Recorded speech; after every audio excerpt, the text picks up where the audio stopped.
Bengaluru traffic SP MP Rajeev ಆಕ್ರೋಶವನ್ನ ವ್ಯಕ್ತಪಡಿಸಿದ್ದಾರೆ. Traffic ಕೆಟ್ಟದಾಗಿ ನಿರ್ವಹಣೆಯಾಗ್ತಿದೆ ಅಂತ ಕಿಡಿಕಾರಿದ್ದಾರೆ. ಬೆಂಗಳೂರು ಟ್ರಾಫಿಕ್ಗೆ ಎಸ್ಪಿ ಎಂಪಿ ರಾಜೀವ್ ಅವರು ಆಕ್ರೋಶವನ್ನ ವ್ಯಕ್ತಪಡಿಸಿದ್ದಾರೆ. ಟ್ರಾಫಿಕ್ ಕೆಟ್ಟದಾಗಿ ನಿರ್ವಹಣೆಯಾಗ್ತಿದೆ ಅಂತ ಕಿಡಿಕಾರ್ತಿದ್ದಾರೆ. ಸಿದ್ದರಾಮಯ್ಯಗೆ ಎಕ್ಸ್ನಲ್ಲಿ ಸಂಸದ ರಾಜೀವ್ ರೈ ಅವರು ದೂರನ್ನ ಕೊಟ್ಟಿದ್ದಾರೆ. ಬೆಂಗಳೂರಿನ ನಟೋರಿಯಸ್ ಟ್ರಾಫಿಕ್ ಅಂತ ಕಿಡಿಕಾರಿದ್ದಾರೆ. ರಾಜ್ಕುಮಾರ್ ಸಮಾಧಿ ರಸ್ತೆಯಲ್ಲಿ ಫುಲ್ ಟ್ರಾಫಿಕ್ ಜಾಮ್. 1 ಗಂಟೆಯಿಂದ ಟ್ರಾಫಿಕ್ ಜಾಮ್ನಲ್ಲಿ ಸಿಲುಕಿದ್ದೆ. ಇಂದು ಪಾರ್ಲಿಮೆಂಟ್ ಸೆಷನ್ ಇದ್ದಿದ್ರಿಂದ ಫ್ಲೈಟ್ ಇತ್ತು. ಟ್ರಾಫಿಕ್ ಜಾಮ್ನಿಂದ ಫ್ಲೈಟ್ ಮಿಸ್ ಆಗುವ ಸಾಧ್ಯತೆ ಇದೆ. ಟ್ರಾಫಿಕ್ ಪೊಲೀಸರಿಗೆ ನಿರಂತರ ಕರೆಯನ್ನ ಮಾಡಿದ್ದ ಸಂಸದರು, ಆದ್ರೆ ಯಾರೂ ಕೂಡ ಕರೆಯನ್ನ ಸ್ವೀಕರಿಸಲಿಲ್ಲ ಅಂತ ಕಿಡಿಕಾರ್ತಿದ್ದಾರೆ. ಬೆಂಗಳೂರು ಟ್ರಾಫಿಕ್ಗೆ ಎಸ್ಪಿ ಎಂಪಿ ರಾಜೀವ್ ಅವರು ಆಕ್ರೋಶವನ್ನ ವ್ಯಕ್ತಪಡಿಸಿದ್ದಾರೆ. ಸಾಕಷ್ಟು ಬಾರಿ ಕಾಲ್ ಕೂಡ ಮಾಡಿದ್ದಾರಂತೆ. ಕಾಲ್ ಮಾಡಿದ್ರು ಕೂಡ ಯಾರು ಕೂಡ ರೆಸ್ಪಾನ್ಸ್ ಕೂಡ ಮಾಡಲಿಲ್ವಂತೆ. ಹಾಗಾಗಿ ಸದ್ಯಕ್ಕೆ ದೂರನ್ನು ಕೂಡ ಕೊಟ್ಟಿದ್ದಾರೆ. ಎಕ್ಸ್ ಮುಖಾಂತರ ಸಿದ್ದರಾಮಯ್ಯ ಅವರಿಗೆ ಸಂಸದ ರಾಜೀವ್ ರೈ ಅವರು ದೂರನ್ನು ಕೊಟ್ಟಿದ್ದಾರೆ. ಇನ್ನು ಬೆಂಗಳೂರಿನ ನಟೋರಿಯಸ್ ಟ್ರಾಫಿಕ್ ಅಂತ ಕಿಡಿಕಾರ್ತಿದ್ದಾರೆ. ಕೇವಲ ಸಂಸದರಿಗೆ ಅಷ್ಟೇ ತೊಂದರೆ ಆಗಿಲ್ಲ ಈ ಒಂದು ಟ್ರಾಫಿಕ್ ಜಾಮ್ ಇಂದ, ಸಾರ್ವಜನಿಕರಿಗೂ ಕೂಡ ಪ್ರತಿನಿತ್ಯವೂ ಕೂಡ ಈ ಒಂದು ಕಿರಿಕಿರಿಯನ್ನ ಸಾರ್ವಜನಿಕರು ಎದುರಿಸ್ತಾ ಇದ್ದಾರೆ.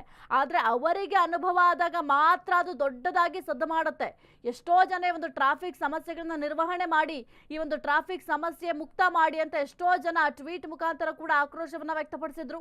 ಸಾರ್ವಜನಿಕರು ಕೂಡ ಪ್ರಶ್ನೆಯನ್ನ ಮಾಡ್ತಾ ಇದ್ರು. ಆದ್ರೂ ಕೂಡ ಬೆಂಗಳೂರಿನಲ್ಲಿ ಈ ಒಂದು ಟ್ರಾಫಿಕ್ ಸಮಸ್ಯೆಗೆ ಪರಿಹಾರವೇ ಸಿಕ್ಕಿಲ್ವಾ ಎಂಬ ಪ್ರಶ್ನೆ ಕೂಡ ಸದ್ಯಕ್ಕೆ ಮೂಡ್ತಾ ಇದೆ. ಹಾಗಾಗಿ ಸಂಸದರು ಕೂಡ ಟ್ವೀಟ್ ಅನ್ನ ಮಾಡಿದ್ದಾರೆ. ಸಿದ್ದರಾಮಯ್ಯ ಅವರಿಗೆ ಟ್ವೀಟ್ ಮುಖಾಂತರ ಮನವಿಯನ್ನು ಕೂಡ ಮಾಡ್ಕೊಂಡಿದ್ದಾರೆ. ಈ ಒಂದು ಟ್ರಾಫಿಕ್ ಸಮಸ್ಯೆಗಳನ್ನ ಬಗೆಹರಿಸುವಂತೆ ಸದ್ಯಕ್ಕೆ ಆಕ್ರೋಶವನ್ನು ಕೂಡ ವ್ಯಕ್ತಪಡಿಸುವ ಕೆಲಸವನ್ನು ಕೂಡ ಮಾಡಿದ್ದಾರೆ. ಜೊತೆಗೆ ಸಾಕಷ್ಟು ಬಾರಿ ಕಾಲ್ ಕೂಡ ಮಾಡಿದ್ರಂತೆ. ಕಾಲ್ ಮಾಡಿದ್ರು ಕೂಡ ಯಾರೂ ಕೂಡ ಪಿಕ್ ಮಾಡಲಿಲ್ವಂತೆ.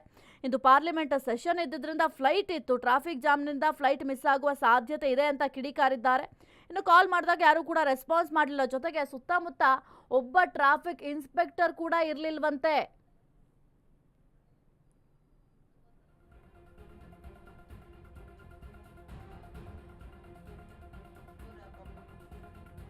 ಇನ್ನು ಚಂದದ ಸಿಟಿ ಹೆಸರು ಹಾಳಾಗಲು ಅಧಿಕಾರಿಗಳು ಸಾಕು ಅಂತ ಕಿಡಿಕಾರಿದ್ದಾರೆ. ಹೌದು, ನಾವು ಕೂಡ ಪ್ರತಿನಿತ್ಯ ಗಮನಿಸ್ತಾ ಇರ್ತೀವಿ ಬೆಂಗಳೂರಲ್ಲಿ ಎಷ್ಟರ ಮಟ್ಟಿಗೆ ಟ್ರಾಫಿಕ್ ಇದೆ ಅಂತ. ಈ ಒಂದು ಟ್ರಾಫಿಕ್ನಲ್ಲಿ ಹೋಗ್ಲಿಕ್ಕೂ ಕಷ್ಟ ಆಗುತ್ತೆ, ಅಥವಾ ಕೆಲಸಕ್ಕೆ ಹೋಗ್ಲಿಕ್ಕೂ ಕೂಡ ಸಮಸ್ಯೆ ಆಗುತ್ತೆ, ಮನೆಗೆ ವಾಪಸ್ ಹೋಗ್ಲಿಕ್ಕೂ ಕೂಡ ಸಮಸ್ಯೆ ಆಗುತ್ತೆ. ಪ್ರತಿನಿತ್ಯವೂ ಕೂಡ ಬೆಂಗಳೂರಿಗರು ಈ ಒಂದು ಸಮಸ್ಯೆನ ಎದುರಿಸ್ತಾ ಇದ್ದಾರೆ. ಈ ಒಂದು ಟ್ರಾಫಿಕ್ ಮುಕ್ತ ಮಾಡಿ ಅಂತ ಎಷ್ಟೋ ಜನ ಮನವಿಯನ್ನು ಕೂಡ ಮಾಡ್ಕೊಂಡಿದ್ದಾರೆ. ನಾವು ಆ ಯೋಜನೆ ಮಾಡ್ತೀವಿ, ಈ ಯೋಜನೆ ಮಾಡ್ತೀವಿ ಅಂತ ಬಾಯಿ ಮಾತಿಗೆ ಹೇಳ್ತಾ ಇದ್ದಾರೆ ವಿನಃ ಆ ಒಂದು ಯೋಜನೆಗಳು ಎಷ್ಟರ ಮಟ್ಟಿಗೆ ಕಾರ್ಯಗತ ಆಗಿದೆ ಅಥವಾ ಎಷ್ಟರ ಮಟ್ಟಿಗೆ ಜನರಿಗೆ ಉಪಯೋಗ ಆಗ್ತಿದೆ ಅನ್ನೋದು ಕೂಡ ಬಹಳ ಮುಖ್ಯ ಆಗುತ್ತೆ. ಈ ಒಂದು ಬೆಂಗಳೂರಿನಲ್ಲಿ ಟ್ರಾಫಿಕ್ ಕಿರಿಕಿರಿಯಿಂದ ಜನರು ಬೇಸತ್ತು ಹೋಗಿದ್ದಾರೆ. ಇಲ್ಲಿ ಸಂಸದರು ಕೂಡ ಅದೇ ಸಮಸ್ಯೆ ಆಗಿರುವಂಥದ್ದು. ಅವರಿಗೆ ಪಾರ್ಲಿಮೆಂಟ್ ಸೆಷನ್ಗೆ ಹೋಗೋದಿತ್ತಂತೆ, ಫ್ಲೈಟ್ ಮಿಸ್ ಆಗುತ್ತೆ ಅನ್ನೋ ಆತಂಕ ಕೂಡ ಇತ್ತಂತೆ. ಎಷ್ಟೋ ಬಾರಿ ಕಾಲ್ ಮಾಡಿದ್ರಂತೆ. ಕಾಲ್ ಮಾಡಿದ್ರೆ ಯಾರು ಕೂಡ ರೆಸ್ಪಾನ್ಸ್ ಕೂಡ ಮಾಡಲಿಲ್ವಂತೆ. ನೀವು ಒಂದು ಕಾಲ್ ಚಾಟನ್ನು ಗಮನಿಸ್ತಾ ಇದ್ದೀರಾ, ಎಷ್ಟೋ ಬಾರಿ ಕಾಲ್ ಮಾಡಿದ್ದಾರೆ. ಕಾಲ್ ಮಾಡಿದ್ರು ಕೂಡ ಯಾರು ರೆಸ್ಪಾನ್ಸ್ ಮಾಡಲಿಲ್ವಂತೆ. ಜೊತೆಗೆ ಅಲ್ಲಿ ಒಂದು ಟ್ರಾಫಿಕ್ ಜಾಮ್ ಹೆಚ್ಚಾಗಿ ಆಗುವಂತಹ ಜಾಗ ಅಂದಮೇಲೆ ಅಲ್ಲಿ ಕೆಲವೊಂದಿಷ್ಟು ಪೊಲೀಸರು ಕೂಡ ಇರಬೇಕಾಗುತ್ತೆ. ಟ್ರಾಫಿಕ್ ಪೊಲೀಸರು ಆ ಒಂದು ಸಮಯದಲ್ಲಿ ಎಲ್ಲಿ ಹೋಗಿದ್ರು ಅಂತ ಗೊತ್ತಿಲ್ಲ. ಎಷ್ಟೋ ಕಡೆ ಇದೇ ಸಮಸ್ಯೆ ಇದೆ. ಸಾಕಷ್ಟು ಟ್ರಾಫಿಕ್ ಜಾಮ್ ಆಗುತ್ತೆ, ಅಲ್ಲಿ ಪೊಲೀಸ್ಗಳೇ ಇರೋದಿಲ್ಲ. ಆದ್ರಿಂದ ಸಾರ್ವಜನಿಕರಿಗೆ ಬಹಳ ಕಿರಿಕಿರಿ ಕೂಡ ಆಗುತ್ತೆ.